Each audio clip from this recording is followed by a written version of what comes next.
चलिए आज अंग्रेजी की एक बहुत ही मशहूर कविता की बात करते हैं। एक ऐसी कविता जिसके बारे में हम सब ने सुना है, लेकिन क्या हो अगर उसका असली मतलब वो हो ही ना जो हम आज तक समझते आए हैं। ये लाइनें तो जैसे हिम्मत और कुछ अलग करने का नारा बन गई हैं, है ना। हर कोई इन्हें अपनी जिंदगी में कुछ बड़ा करने की प्रेरणा के तौर पर देखता है। जी हाँ, इस कविता की असली कहानी समझने के लिए हमें वो सब कुछ एक पल के लिए भूलना होगा जो हमने इसके बारे में सीखा है। एक नई नजर से इसे देखना होगा।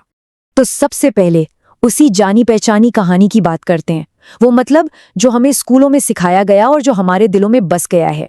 तो देखिए, स्कूल की किताबों से लेकर बड़ी बड़ी स्पीच तक हमें यही सिखाया जाता है कि ये कविता साहसी फैसले लेने के बारे में है, कि भाई भीड़ से अलग चलो, अपना रास्ता खुद बनाओ। यही इसका सीधा साधा मतलब माना जाता है। लेकिन जैसे ही हम इस कविता को जरा गौर से पढ़ते हैं ना, तो इसकी सीधी साधी कहानी में कुछ दरारें दिखने लगती हैं। कुछ है जो शायद पहली नजर में पकड़ में नहीं आता। असल में ये सिर्फ एक कहानी नहीं है, ये कला का एक बेहतरीन नमूना है। कवि ने हर शब्द, हर लाइन को बहुत ही सोच समझकर तराशा है। चलिए देखते हैं कैसे। रॉबर्ट फ्रॉस्ट ने इस कविता में एक खास किस्म की तुकबंदी और एक सधी हुई लय का इस्तेमाल किया है।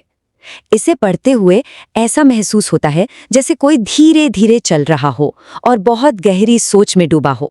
कविता का जो किरदार है वो आगे चलकर दावा तो करता है कि उसने वो रास्ता चुना जिस पर कम लोग चले थे, पर क्या कविता में सच में ऐसा लिखा है? और यहीं पर कहानी में सबसे बड़ा ट्विस्ट है। कविता कहने वाला खुद मानता है कि जब वो उस मोड़ पर खड़ा था तो दोनों रास्ते बिल्कुल एक जैसे ही घिसे हुए थे, मतलब कोई फर्क था ही नहीं। और यही विरोधाभास, यही ट्विस्ट हमें कविता की असली कहानी तक ले जाता है। एक ऐसी कहानी जो असल में अपने एक दोस्त के साथ किए गए मजाक से शुरू हुई थी। तो बात उन दिनों की है जब रॉबर्ट फ्रॉस्ट पहले विश्व युद्ध से ठीक पहले इंग्लैंड में रह रहे थे। वहां उनकी एक बहुत गहरी दोस्ती हुई और उसी दोस्ती से इस मशहूर कविता का जन्म हुआ। फ्रॉस्ट के दोस्त थे एडवर्ड थॉमस। उनकी एक आदत थी, वो जब भी सैर पर कोई रास्ता चुनते थे तो बाद में हमेशा अफसोस करते थे कि काश दूसरा रास्ता लिया होता। फ्रॉस्ट ने बस उन्हीं को चिढ़ाने के लिए ये कविता लिख डाली थी। इतना ही नहीं, फ्रॉस्ट ने खुद अपने दोस्त को एक चिट्ठी में लिखा था कि कविता में जो गहरी आह भरने वाली बात है वो तो बस मजाक में लिखी गई एक नकली दिखावटी आह थी। तो अब सवाल ये उठता है कि अगर ये कविता सिर्फ एक मजाक थी तो फिर पूरी दुनिया ने इसे इतनी गंभीरता से एक प्रेरणा के तौर पर क्यों ले लिया? इसकी एक बहुत बड़ी वजह है कविता का शीर्षक। लोग अक्सर इसे द रोड लेस ट्रैवल्ड यानी कम चला गया रास्ता के नाम से याद रखते हैं, जबकि इसका असली शीर्षक है द रोड नॉट टेकन, यानी वो रास्ता जो नहीं लिया गया। और इस एक शब्द से पूरा मतलब बदल जाता है। कविता का फोकस हमारे बहादुर चुनाव पर नहीं, बल्कि उस रास्ते के अफसोस पर है जिसे हमने छोड़ दिया। ये इस बारे में है कि हम अपने अतीत को कैसे याद करते हैं और कैसे उसकी कहानी बनाते हैं। और शायद कविता की यही गहराई, यही जटिलता है जो उसे इतना खास बनाती है।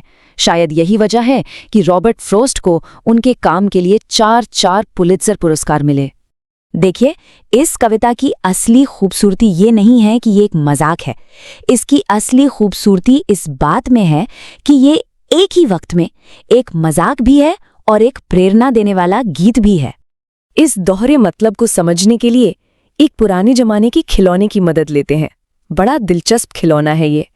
सोचिए, एक गोल कार्ड है जिसके एक तरफ पिंजरे की तस्वीर है और दूसरी तरफ एक चिड़िया की।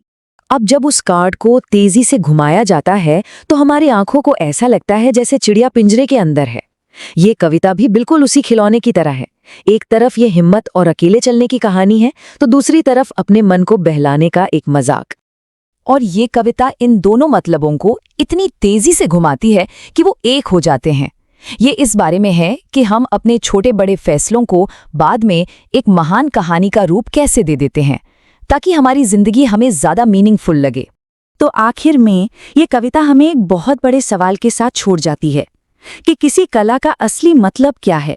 वो जो कलाकार ने सोचा था, या वो जो हम और आप उसमें ढूंढ लेते हैं?